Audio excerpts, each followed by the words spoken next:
2, 3, kemudian salah 1, 2, 3. Assalamualaikum warahmatullahi wabarakatuh.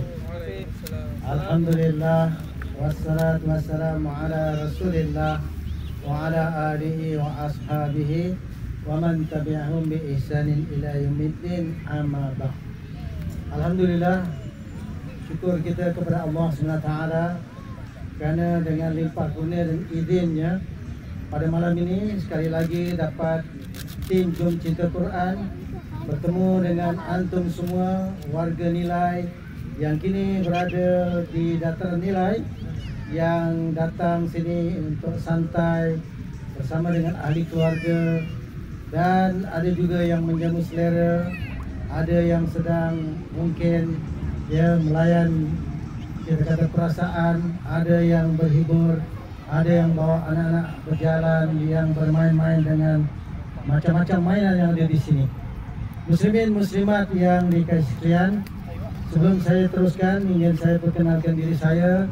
Saya adalah Haji Muhammad Anas bin Haji Hassan, iaitu dari tim Jom Cinta Quran, pesara tentera dalam pangkat Major General, dan alhamdulillah kami berusaha untuk mengadakan program dakwah corner di dataran nilai ini supaya dapat ilmu dan manfaat kita kongsikan perkara-perkara yang terkait dengan bagaimana pegangan hidup, pegangan kita kepada agama yang kita cintai, khususnya bagi kita orang Islam adalah agama Islam yang Allah turunkan, yang Allah syariatkan.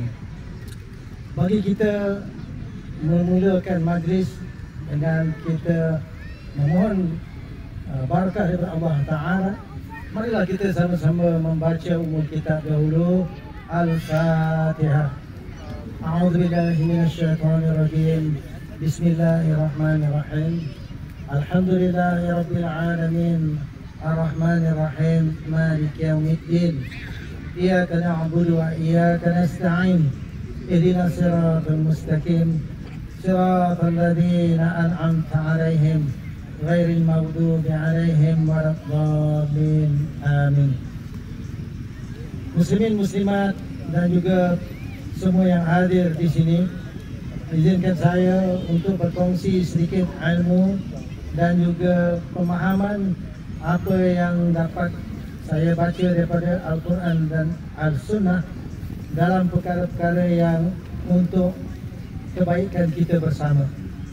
Sekiranya ada juga rakan-rakan yang non-Muslim, anta ataupun saudara-saudari juga dijemput sama untuk mendengar apa yang dapat kami kongsikan mengenai kebenaran yang kami telah pelajari dan amalkan dalam kehidupan ini. Pada malam ini secara khusus saya ingin mengajak kita meneliti ayat daripada Al-Quranul Karim yang mengingatkan kita mengenai marilah kita meraih ataupun kita mencari cinta dan kasih sayang daripada Allah Subhanahu Wa Taala dalam kehidupan kita dan di hari kemudian. Untuk mendapatkan cinta dan kasih sayang Allah Ta'ala, maka ada pedomannya, ada panduannya, iaitu dalam surah Ali Imran daripada Al-Quran. Surah Ali Imran adalah surah yang ketiga dan ianya ada di dalam ayat yang ke-31. Firman Allah Ta'ala, A'udzubillahi minasyaitonirrajim. Qul in kuntum tuhibbuna Allah fattabi'uni yuhibbukumullah wa yaghfir lakum dhunubakum wallahu ghafurur rahim. Sadaqallahul azim. Firman Allah Ta'ala. Jadi dengan Al-Quran ni, bila kita nak membaca Al-Quran, kita mulakan dengan A'udzubillahi minasyaitonirrajim. Aku berlindung dengan Allah daripada syaitan yang direkam. Kita minta Allah beri kita perlindungan supaya Al-Quran yang kita dengar ni dapat kita ambil iktibar dan pelajaran daripadanya.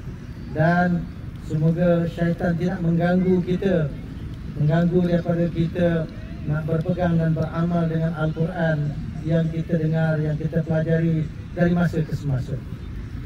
Baik, apakah maksud ayat yang saya baru baca tadi dalam terjemahan Melayu, ya, daripada terjemahan Syekh Abdullah Muhammad Basmeh. Ini adalah tafsir pimpinan Ar-Rahman. Maksud ayat ini, katakanlah wahai Muhammad, jika benar kamu mengasihi Allah, maka ikutlah daku. Itu ikutlah Nabi Muhammad sallallahu alaihi wasallam. Nescaya Allah akan mengasihi kamu serta mengampunkan dosa-dosa kamu. Dan ingatlah, Allah Maha Pengampun lagi Maha Mengasihani.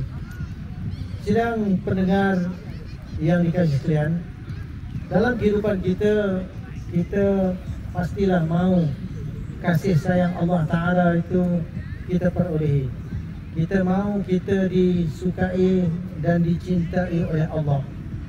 Jadi untuk kita mendapat cinta dan kasih sayang Allah Ta'ala, apa yang kita perlu buat? Maka ayat ini menjelaskan kepada kita, ya. Qul, katakan olehmu wahai Muhammad, Nabi Muhammad SAW disuruh untuk beritahu kepada manusia lain, beritahu kepada kita semua. Kerana Quran itu dah sampai kepada kita. In kuntum tuhibbuna Allah, jika telah adalah kamu ni orang yang kamu kata kamu cinta kepada Allah, jika kamu cinta Allah, jika kamu kasih kepada Allah Ta'ala, fattabi'uni, maka ikutlah oleh kamu akan daku.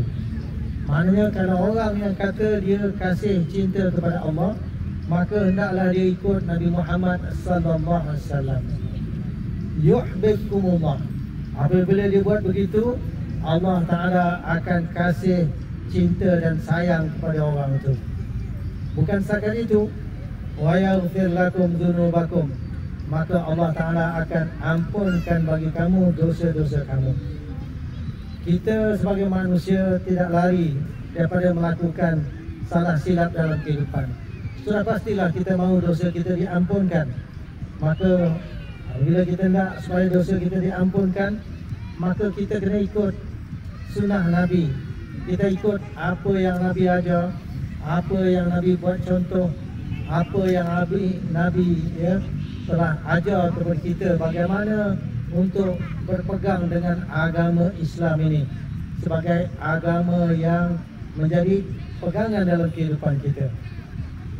Bila kita amalkan ini, insya-Allah, Allah kata Allah akan ampunkan dosa-dosa kamu. Baik, saya ingin bacakan juga sedikit apa yang ada dalam kitab tafsir ini, kerana dalam kitab tafsir ini, khususnya tafsir Ibnu Katsir, ya, yang telah pun diterjemahkan dalam bahasa yang kita boleh faham, insya-Allah, bahasa Melayu, Melayu Indonesia dan bahasa Melayu kita biasa. Apa yang ada dicatat dalam kitab tafsir ini, ayat yang mulia ini menilai setiap orang yang mengaku dirinya cinta kepada Allah. Baik, ayat ini mengingatkan kita, kalau kita ni cinta kepada Allah Ta'ala, maka tengok bagaimana kita punya aktiviti kehidupan. Jadi ayat ini menilai setiap orang yang mengaku dirinya cinta kepada Allah, sedangkan sepak terajangnya, maknanya aktiviti kehidupannya bukan pada jalan yang telah dirintis oleh Nabi Muhammad sallallahu alaihi wasallam. Baik, maka kalau begitu, sesungguhnya orang tu orang yang dusta, tidak benar dalam pengakuannya. Kerana apa? Kerana untuk mendapatkan cinta dan redha Allah, maka ia perlu mengikut syariat Nabi Muhammad sallallahu alaihi wasallam dan agama yang dibawa oleh Nabi ini dalam semua aktiviti kehidupan, baik ucapan dan perbuatannya. Jadi di sini iktibarnya begini, kita apabila telah memegang pegangan hidup Islam ini sebagai agama kita, pegangan hidup kita, maka hendaklah kita usahakan supaya semua aktiviti kehidupan kita ini kita ikut apa yang Nabi Muhammad SAW telah sampaikan. Jadi dalam bahasa lain, kita ikut sunnah Nabi SAW. Jadi untuk kita nak amalkan dia memerlukan ilmu. Sebab kalau tidak ada ilmu, macam mana nak amalkan, ya? Dalam hadis Rasulullah SAW pernah bersabda, maksudnya begini: barang siapa yang melakukan sesuatu amal perbuatan yang bukan termasuk tuntutan kami, mana bukan dalam apa yang Nabi ajar, apa yang Nabi sampai, apa yang disyariatkan dalam agama Islam ini, kalau amalan itu tak ikut apa yang disyariatkan dalam ajaran Islam, maka amal itu ditolak, mana tak diterima sebagai amal yang saleh, amal kebaikan. Jadi untuk itu pentingnya, ya, kita mula menilai aktiviti kehidupan kita. Bila kita kata aktiviti kehidupan ni, ada yang aktiviti kehidupan dalam kehidupan individu, ada yang kita buat sendiri-sendiri tanpa melibatkan orang lain. Ada juga perkara-perkara yang kita kata aktiviti kehidupan dalam keluarga. Kita tahu ada bapanya, ada ibunya, ada anak-anaknya. Maka aktiviti kehidupan dalam keluarga mestilah juga kita kena kaji dan teliti supaya dia mengikut ajaran, iaitu Al-Quran dan As-Sunnah. Begitu juga ada aktiviti yang melibatkan aktiviti dalam masyarakat, aktiviti kemasyarakatan. Jadi kita tahu kita hidup tak boleh bersendiri. Kita hidup walaupun kita ada keluarga, maka kita ada jiran. Kita duduk dalam satu kampung, kita hidup dalam satu karya, kita ada persatuan penduduk, kita ada jawatan kuasa surau dan masjid, kita ada pelbagai persatuan-persatuan, organisasi-organisasi. Maka kehidupan bermasyarakat, kehidupan berorganisasi pun sebenarnya perlu kita perhatikan. Bagaimana aktiviti-aktiviti yang kita buat, yang kita juga sebut dalam bahasa lain hablum minan nas, hubungan sesama manusia. Apakah ianya mengikut ajaran Al-Quran dan As-Sunnah atau tidak? Kemudian bukan hanya dalam masyarakat, bukan hanya dalam organisasi, bahkan kita melihat dalam, kita kata, level yang lebih tinggi, iaitu bagaimana mengatur urusan umat. Mengatur urusan umat ini kita sebut dalam bahasa Arab siasat. Siasat ini maknanya juga bahasa moden dia panggil politik. Bagaimana mengatur urusan umat, ya, mengatur di peringkat pemerintahan, baik di dalam negara maupun apa yang dipanggil pemerintahan, pengurusan di peringkat global dan antarabangsa. Maka sebenarnya umat Islam adalah umat yang Allah kata sebagai khairat ummah. Kuntum khairat ummatin ukhrijat linnas. Allah kata telah adalah kamu sebaik-baik umat dikeluarkan bagi manusia. Apa maksudnya? Umat Islam ini adalah umat yang memimpin umat manusia yang lain. Umat Islam adalah umat yang Allah beri amanah, tanggungjawab untuk membawa mesej kebenaran yang datang daripada Tuhan pencipta alam semesta. Dan kita tahu, kita semua kalau di dunia nakkan kebahagiaan, nakkan kejayaan, sudah pastilah bila kita mati, kita meninggal dunia, kita juga nakkan kejayaan, kita nakkan kemenangan, dan kita juga ingin keharmonian. Kita tidak mahu hidup kesengsaraan baik di dunia maupun di hari kemudian. Maka umat Islam adalah umat yang Allah beri amanah tanggungjawab yang besar, iaitu membawa mesej kebenaran yang mana ianya terkandung dalam Al-Quran. Bila memperkatakan perkara ini, teringat saya ada satu ayat yang Allah kata, A'udzubillahi minasyaitonirrajim, Thumma awratnal kitab alladzi nastafaina min ibadina. Allah kata apa? Kemudian telah kami wariskan kitab ini kepada orang-orang yang kami pilih daripada hamba-hamba kami. Apa maksud Allah kata telah kami wariskan kitab ini? Allah pertanggungjawabkan kitab Al-Quran ini kepada orang-orang yang telah kami pilih daripada hamba-hamba kami. Siapakah orang-orang yang Allah telah pilih daripada hamba-hambanya? Dalam kitab tafsir diterangkan bahawa mereka adalah umat Muhammad sallallahu alaihi wasallam. Dan kita adalah umat Nabi Muhammad sallallahu alaihi wasallam. Kita sebenarnya telah diwariskan Al-Quran. Kita sebenarnya telah dipertanggungjawabkan Al-Quranul Karim. Maka Al-Quran ini kena dikongsikan, kena di-sharekan, kena disampaikan kepada umat manusia, bukan kepada umat Nabi Muhammad saja yang telah bermasuk Islam. Sebenarnya umat Nabi Muhammad yang belum lagi mengetahui kebenaran yang ada dalam Al-Quran. Kerana selepas Nabi Muhammad SAW dibangkitkan, maka umat akhir zaman adalah umatnya. Maka Allah kata, faminhum zalimun li nafsih. Daripada mereka ada golongan yang mereka menganiaya diri. Pasal apa menganiaya diri? Kerana mereka tahu kebenaran tapi tidak mau ikut kebenaran itu. Wa minhum muqtasid. Dan daripada mereka ni ada yang kumpulan pertengahan. Wa minhum sabiqun bil khairat biiznillah. Dan daripada mereka adalah golongan yang berlomba-lomba mengerjakan kebaikan dengan izin Allah ataupun dengan perintah Allah Subhanahu Wa Taala. Maka untuk itu kita sebagai umat Nabi Muhammad SAW yang telah pun tahu isi kandung Al-Quran, maka Al-Quran ni sebenarnya adalah hudan linnas, petunjuk bagi manusia. Al-Quran ni adalah untuk semua manusia. Tidak kiralah apa bangsa dia, sama ada dia ni bangsa Melayu ke, atau dia bangsa Arab ke, ataupun dia ni bangsa India ke, atau bangsa Cina ke, atau bangsa Portugis ke, ataupun orang yang kulit putihnya, orang yang kulit hitamnya, orang yang kulit merahnya, selagi dia manusia, maka Al-Quran ini adalah untuk mereka. Hudan linnas, petunjuk bagi manusia. Sebenarnya Al-Quran ini bukan untuk manusia saja.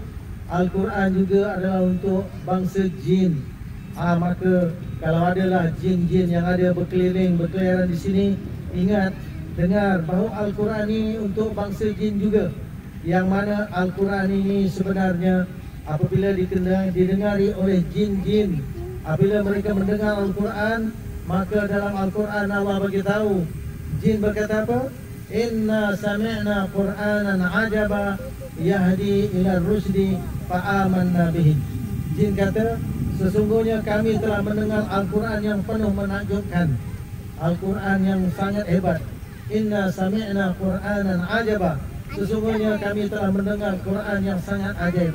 Yahdi ila rusdi, Al-Quran ini menunjuk kepada petunjuk. Fa'amanna bihi, maka kami beriman dengannya. Kalaulah golongan jin beriman dengan Al-Quran, maka manusia pun sebenarnya Al-Quran ini adalah untuk kita semua. Maka bagi mereka yang telah mengkaji Al-Quran, sebenarnya mereka akan mendapati isi kandung Al-Quran ini sangat hebat, sangat menakjubkan. Kerana apa? Kerana ilmu yang ada di dalam Al-Quran adalah ilmu yang datang dari Tuhan, pencipta alam semesta, yaitu Allah Subhanahu Wa Taala. Jadi berbalik kepada perbincangan kita tadi, umat Islam, umat Nabi Muhammad SAW adalah umat yang Allah beri amanah untuk membawa mesej Al-Quran ini kepada seluruh manusia, kepada seluruh dunia. Bahkan Nabi Muhammad SAW, Nabi Muhammad ini Allah utus, Allah kata apa? Wa ma arsalnaka ila rahmatan lil alamin. Tidak kami utuskan kau wahai Muhammad melainkan rahmat bagi sekalian alam. Maka bila Nabi Muhammad SAW telah wafat, telah meninggal dunia, maka kerja untuk membawa mesej kebenaran, membawa rahmat untuk manusia di seluruh alam sebenarnya berada di atas pundak, di atas bahu kepada umatnya. Dan bagi kita umat Islam, maka ini adalah amanah yang juga diamanahkan kepada kita. Maka untuk itu, itulah kembali kepada ayat yang kita baca tadi.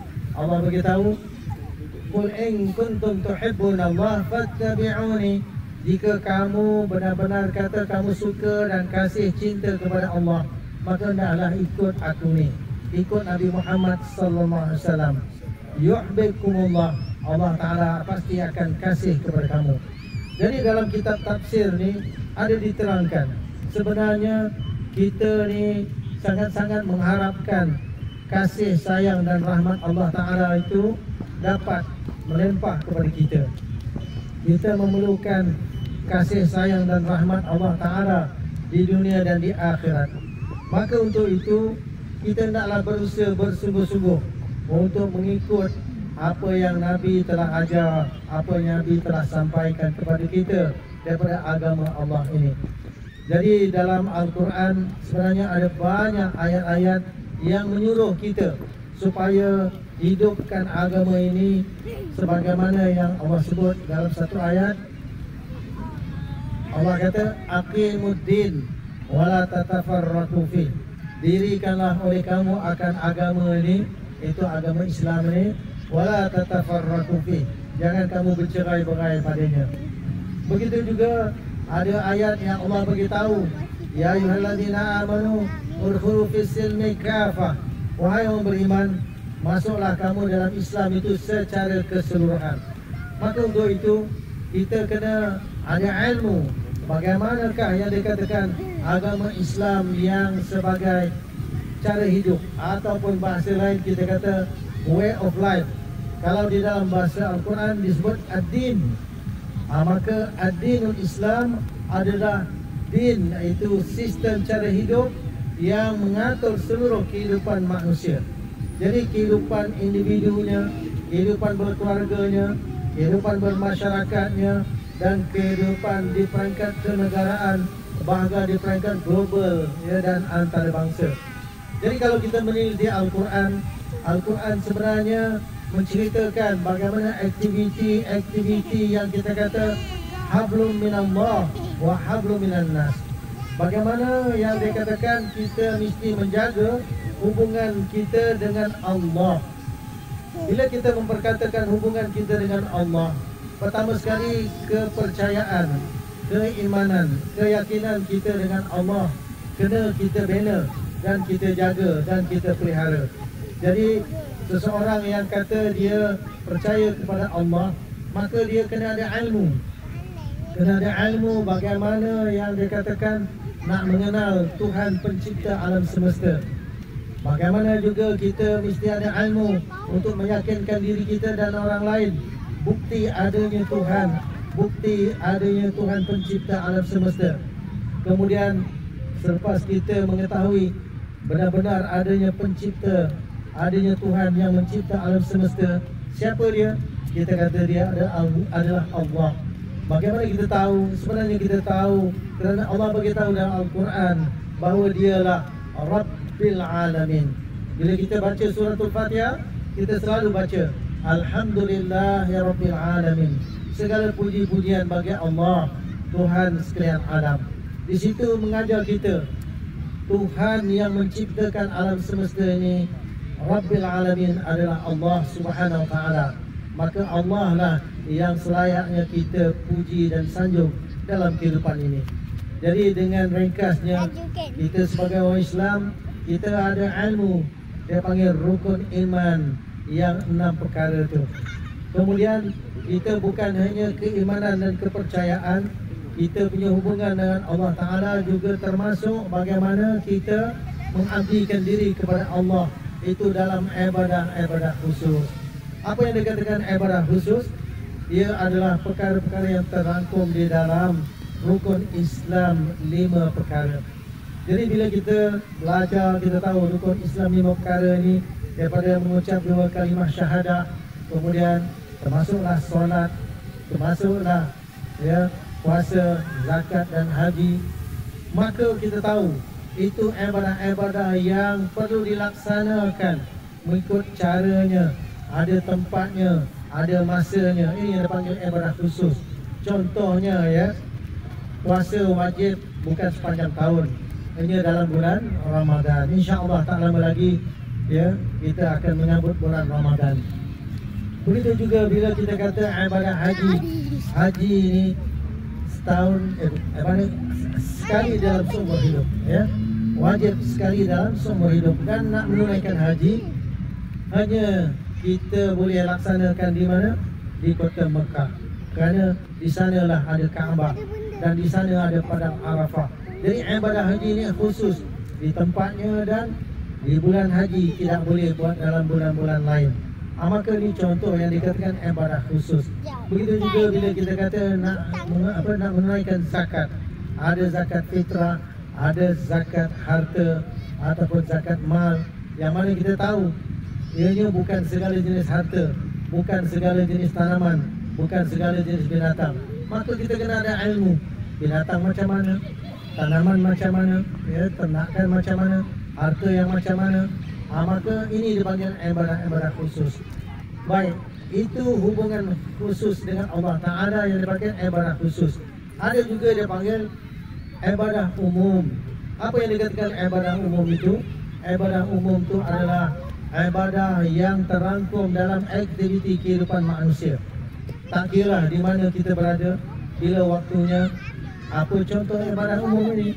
Ya, bila kita beraktiviti dengan aktiviti ekonomi. Dalam hal ekonomi, kita ada di dalam Islam dia panggil ekonomi Islam. Jadi kembali kepada ayat yang kita baca tadi, kalau kita benar-benar kasih kepada Allah, cinta kepada Allah, maka kita kena ikut Rasulullah sallallahu alaihi wasallam dalam melaksanakan aktiviti ekonomi. Jadi kalau kita yang belajar ekonomi, apalagi kalau belajar di peringkat lebih tinggi, ada yang dipanggil istilah ya makroekonomi and microeconomy. Jadi kalau kita belajar di universiti, di college, kita dah terbiasa lah. Oh, ini makroekonomi dan microeconomy. Hari ini apa yang berlaku dalam dunia umat Islam, sebenarnya kita ni dah terbawa-bawa dengan aktiviti ekonomi yang kita ambil daripada dunia barat. Dia panggil ekonomi kapitalis, ekonomi yang berasas kepada riba, dan ekonomi yang dipanggil sekular. Bagaimana dengan aktiviti ekonomi Islam? Ya, ada, semuanya telah dipraktikkan dahulu ribuan tahun sejak zaman Nabi Muhammad SAW. Aktiviti ekonomi Islam itu mikro dan makronya dipraktikkan di dalam dunia umat Islam. Bersilih ganti sejak zaman Nabi, berpindah pada zaman Khulafa Ar-Rashidin, kemudian berpindah zaman-zaman khalifah-khalifah Islam, kerajaan Bani Umayyah, kemudian kerajaan Bani Abbasiyah, kemudian kerajaan Osmaniyah Turki, sehinggalah apabila kerajaan Islam Osmaniyah Turki dia runtuh pada tahun 1924, itu selepas Perang Dunia Pertama. Apabila kerajaan Islam Osmaniyah Turki itu dikalahkan dalam Perang Dunia, maka wilayah di bawah kerajaan Islam Osmaniyah Turki itu dikuasai oleh pihak yang menang. Iaitu siapa pihak yang menang? Itu pakatan-pakatan yang dipanggil ya daripada kelompok yang bergabung, terdiri daripada Perancisnya, daripada Britishnya, ya, daripada Rusianya, daripada Amerika, Itali dan pelbagai. Maka wilayah-wilayah di bawah kerajaan Islam itu telah dikuasai oleh pihak yang menang.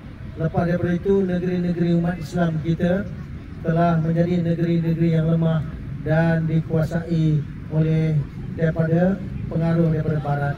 Maka dari situlah bermulanya ekonominya bukan ekonomi Islam, terikut-ikut dengan ekonomi barat, terikut-ikut dengan ekonomi kapitalis yang berasas kepada riba.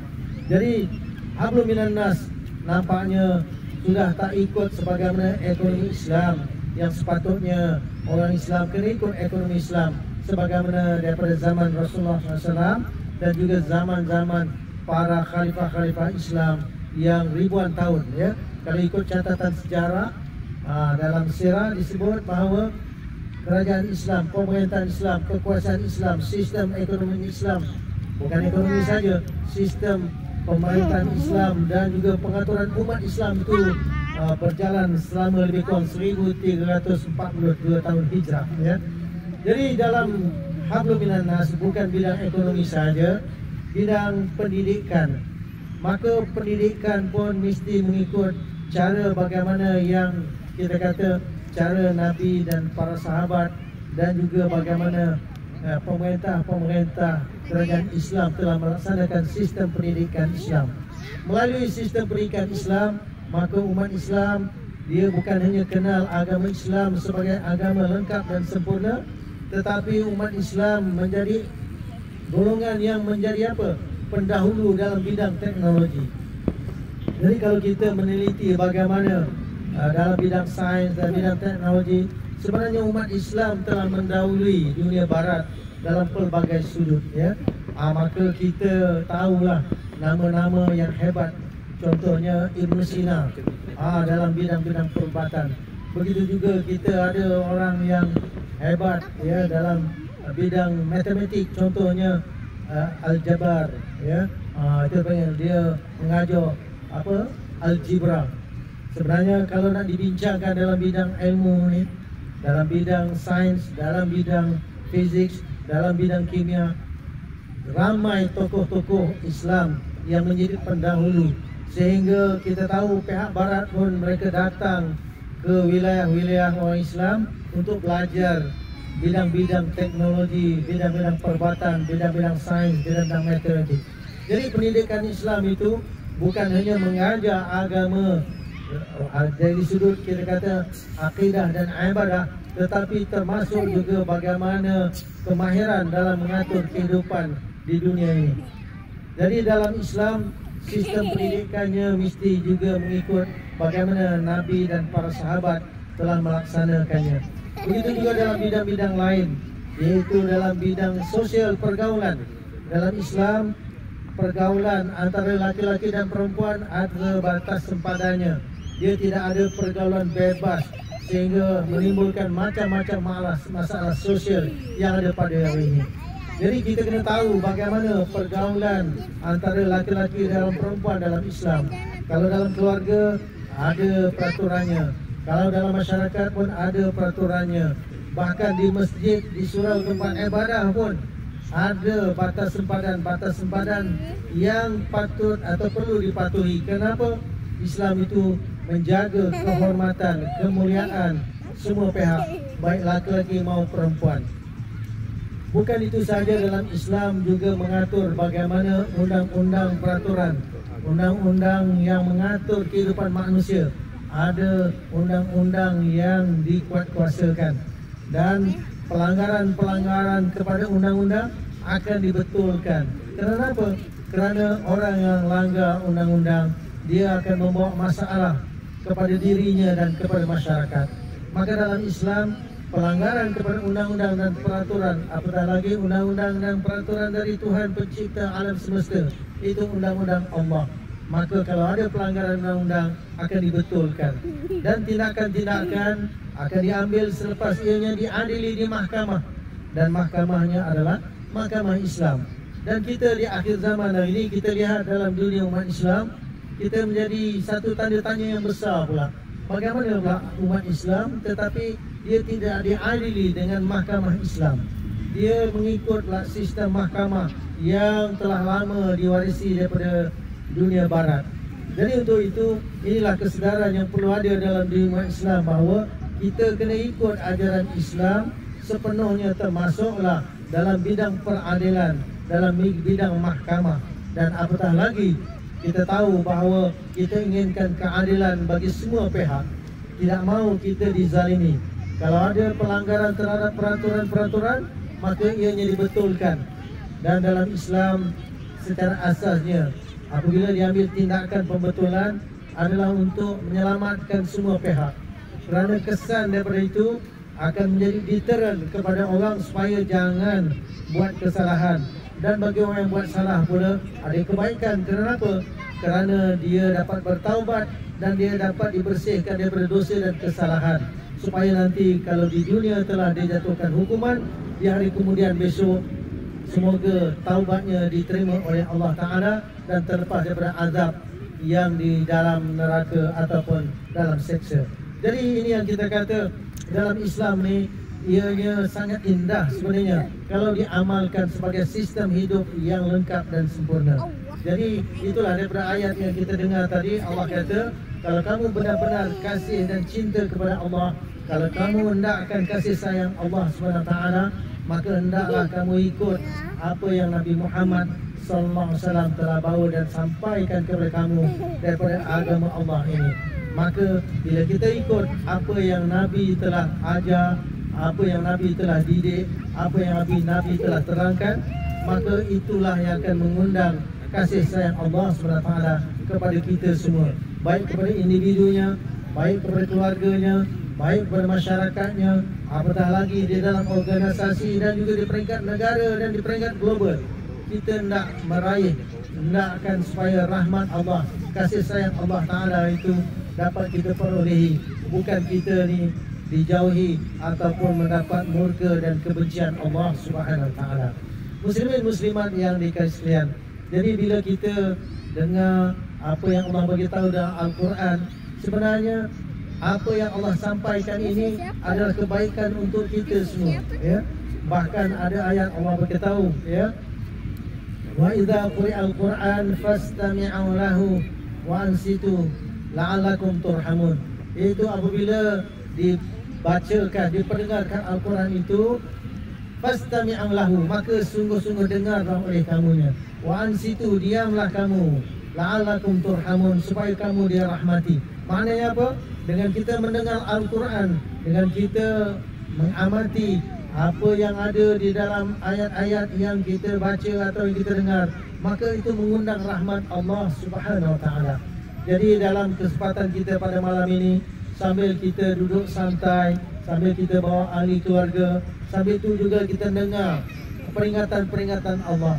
Jadi yang pentingnya bukan apa yang saya cakap, tapi apa yang saya sampaikan ini yang ada daripada Al-Quran, yang juga ada daripada hadis Nabi Sallallahu Alaihi Wasallam, maka itulah sebenarnya yang kita nak berikan perhatian.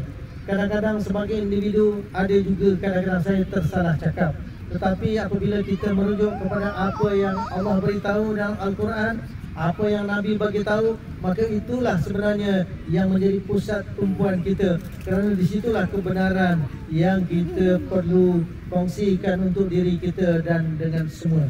Kenapa? Kerana Nabi pun dah pesan, ya, dalam satu hadis, Nabi kata, taraktu fikum amrain, aku tinggalkan kamu dua perkara, ma in tamassaktum bihima, apa sahaja kamu berpegang dengan keduanya ini, lan tadillu abada, takkan kamu sesat selama-lamanya. Kitabullah wa sunnati, kitab Allah dan sunnahku. Muslimin muslimat dan sidang pendengar sekalian, pada malam ini saya kira memadalah itu, ya, apa yang saya kongsikan ini dalam beberapa minit.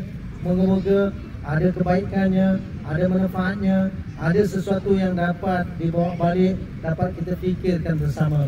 Jadi sebagai penutup, saya ingin juga iklankan ataupun maklumkan, kami daripada Jom Cinta Quran ada social media, ada platform yang kami telah rakamkan di dalam YouTube dan Facebook. Jadi kalau antum semua, siapa sahaja yang ingin mengulang kaji, ingin menyemak semula, ataupun ingin mendalami apa yang telah saya sebutkan tadi, bukalah YouTube, bukalah Facebook, typelah Jom Cinta Quran. Jadi kalau antum yang ada handphone sekarang tu, bukalah handphone, bukalah dan buka YouTube. Saya selalu buka YouTube, kenapa? Senang nak akses.